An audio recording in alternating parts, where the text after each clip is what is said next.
It's Thursday at 8 o'clock, and it is that time again. I just want to thank you so much for tuning in to It's All About You. Want to let you know that patience is something that I'm dealing with today, so I thought I would talk about patience with you because it is interesting how when you don't have to normally deal with the things that you deal with, and then all of a sudden you have to deal with homework and, figuring out the tools that they're using for e-learning and trying to understand what's going on, how it's going on, and what you need to do to make sure you got your kids learning and doing the things that they need to do because, they're trying to go to school too. And they're still trying to get their work done and still trying to be in a learning environment. But I promise you, I never knew how frustrating it could be to try to learn new technology so your child can learn, trying to make sure you have all the equipment that you need for them to be successful, and having to learn it yourself in addition to them learning it with you, and making sure that all their assignments done and everything's turned in on time. And yes, the school system is very patient. They're very patient. I appreciate their patience. Who doesn't have patience? Miss Sharon didn't have none. But I'm working on patience. Even with my role, my job, and working from home now instead of actually going into the job.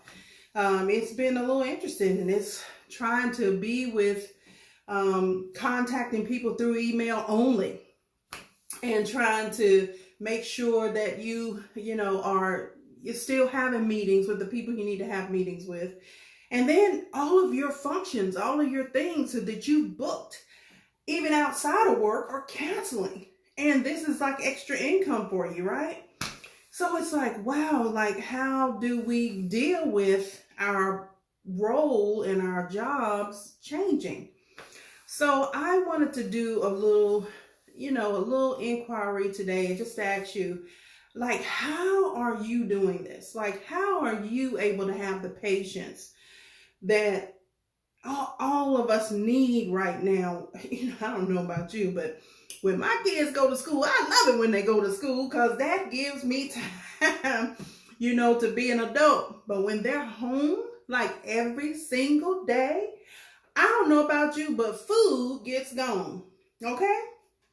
Also, it's hard keeping them focused. So I want to do a shout out to all the teachers today because Miss Sharon has so much respect and admiration for you right now, because this corona thing is really just changing our world. And I promise you, I didn't really know how much it takes to keep my child focused and to keep things happening and to make sure they get what they need. So whatever you dealt with in the classroom when you were in the classroom, I just wanted you to know that I appreciate you so very much, because Miss Sharon's patience is about right there. But nevertheless, just know that patience is something that we all are going to have to embrace a little bit more. Let's make sure that we don't yell at our children, that we don't yell at our spouses or significant others, even though we're under a little more stress than we're used to being under, okay? I really want you to know that you need to be in a place where you can speak your truth, say what's present for you. So I'm going to give you a little technique because I'm always going to give you something good, and I'm never going to keep you long. I'm always going to keep about 15 minutes or less. So if you don't currently have this technique in your family, go ahead and embrace it, okay? It's called a truth stick. Yes, that's right, a truth stick.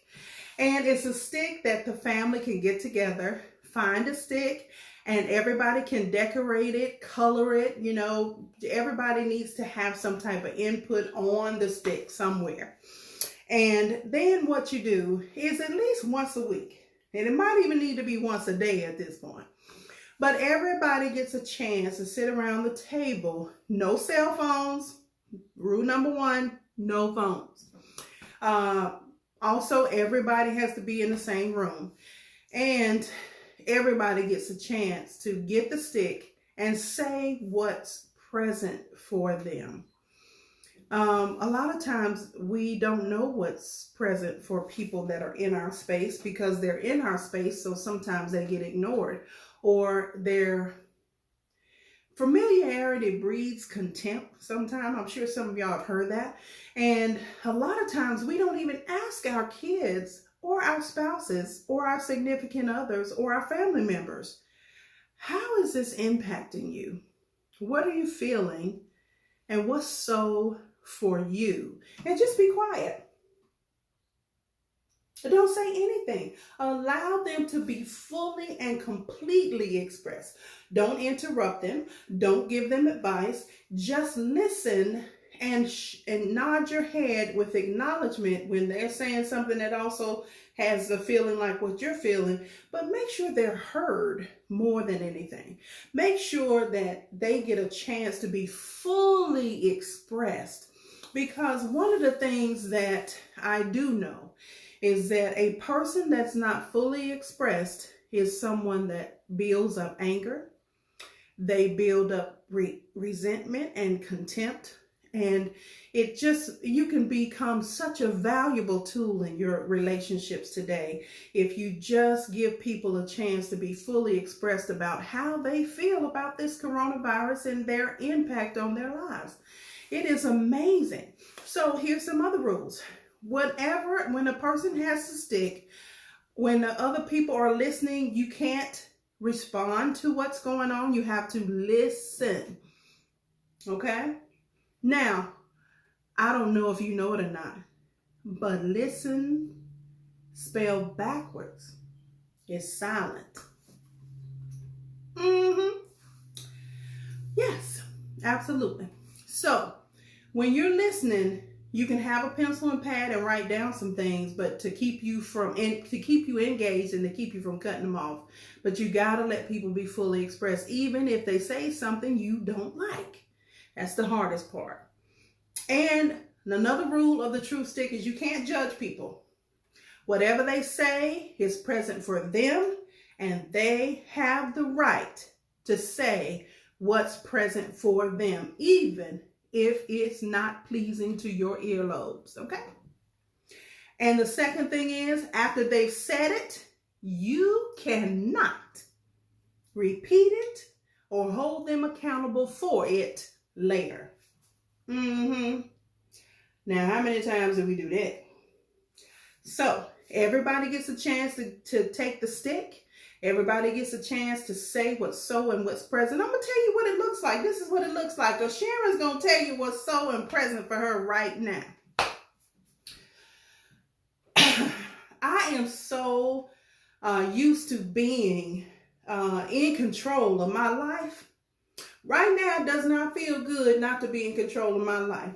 It doesn't feel good to go in every store in Winston-Salem and there's no bread, no milk, no chicken.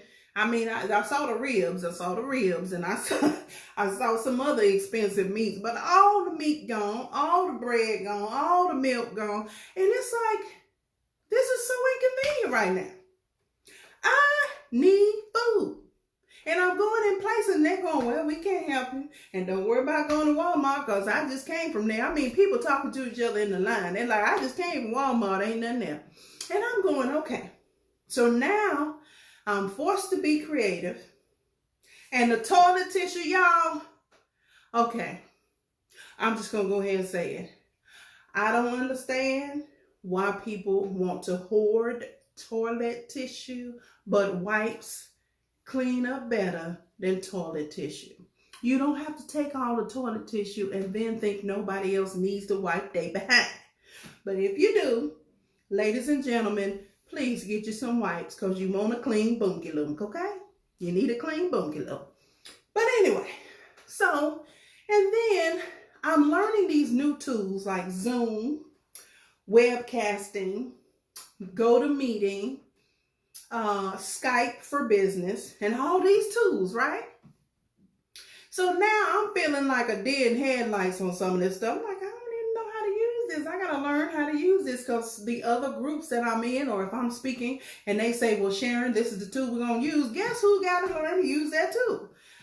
I do.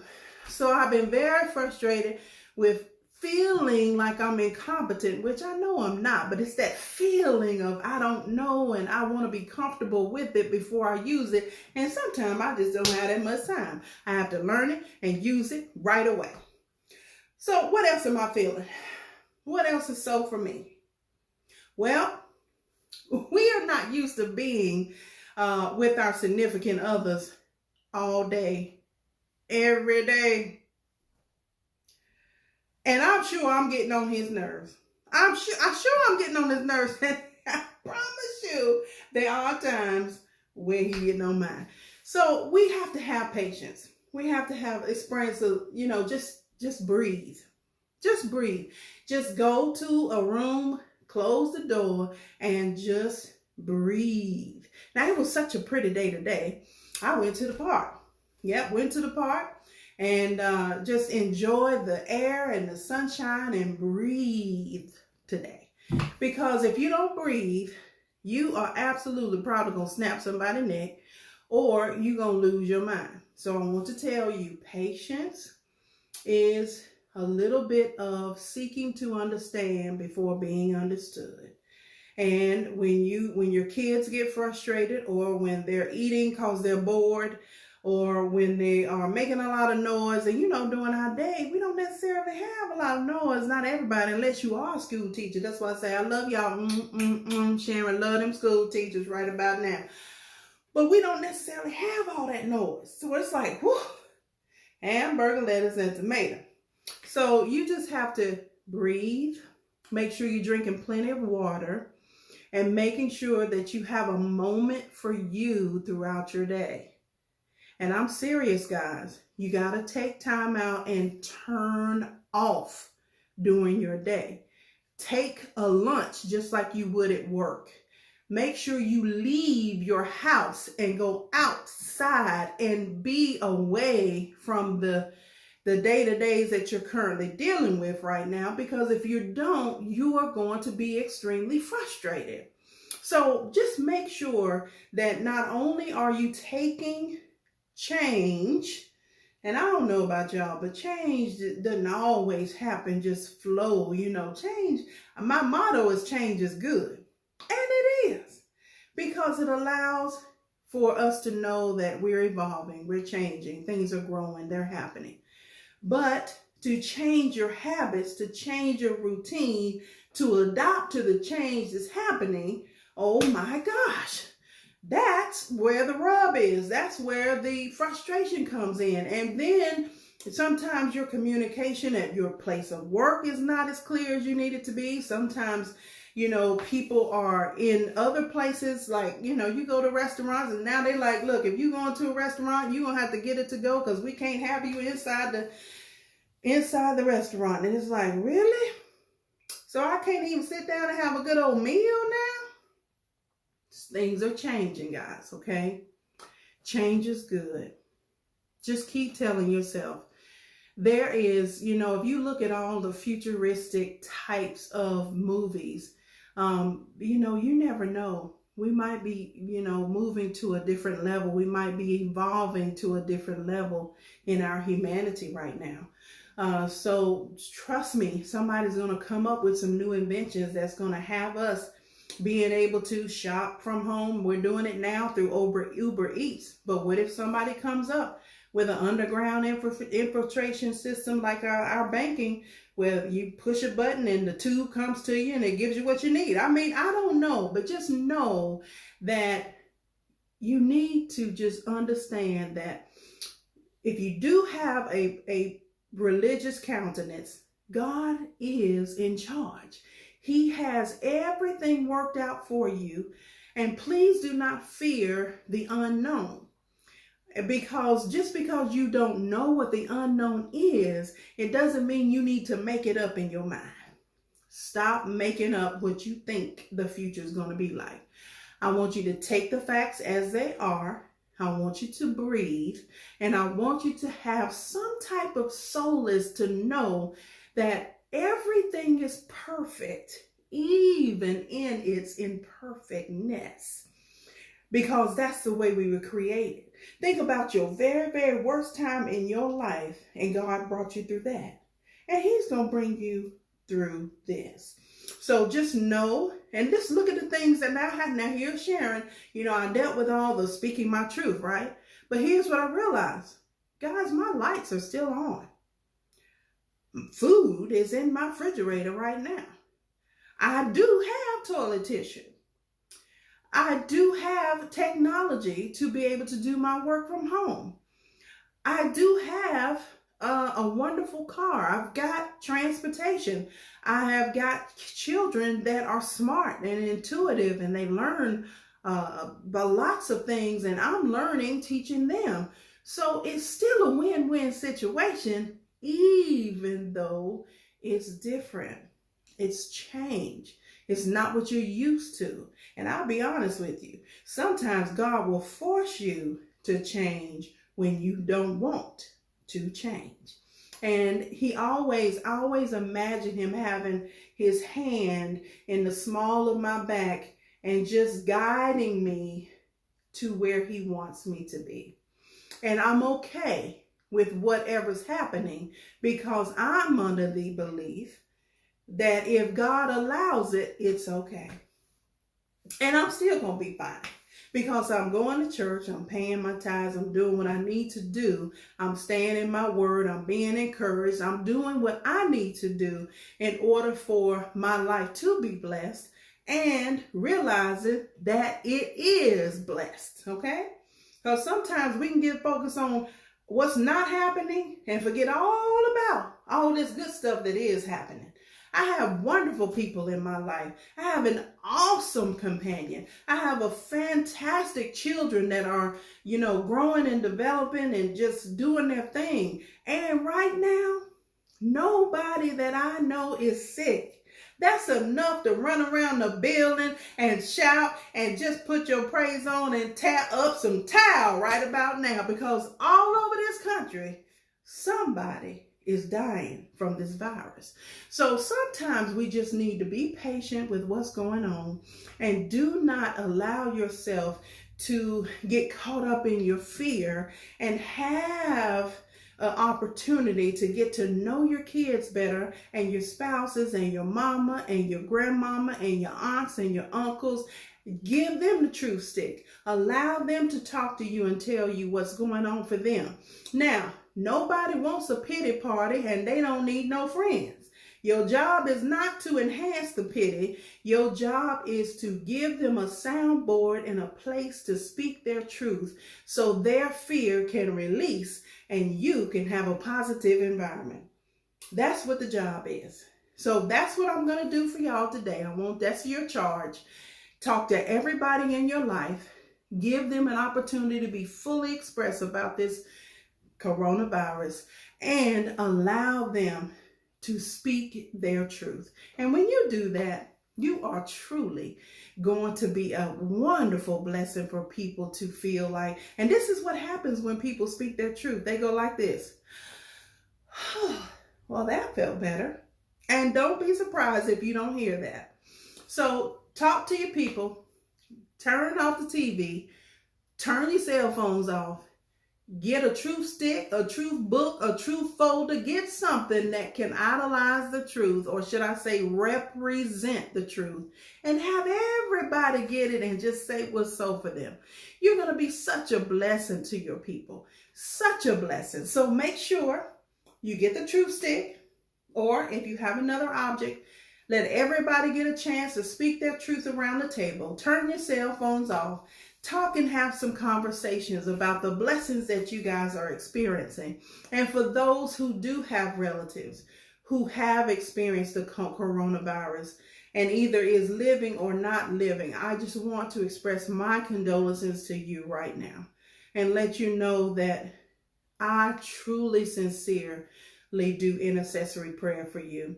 I get up in the middle of the night sometimes, and I'm up, and like I've been up all day, and that's just a time to pray, and it's just a time for me to intercede for those of us who have had people that have been impacted. So There's a Romans 8:28 was what was just shared with me as a wonderful scripture for you guys to say that scripture and get encouraged. Okay, so I just want to thank you so much for knowing and tuning in to It's All About You. I'm going to let you go tonight, but get your truth stick, get around the table, and set some people free today.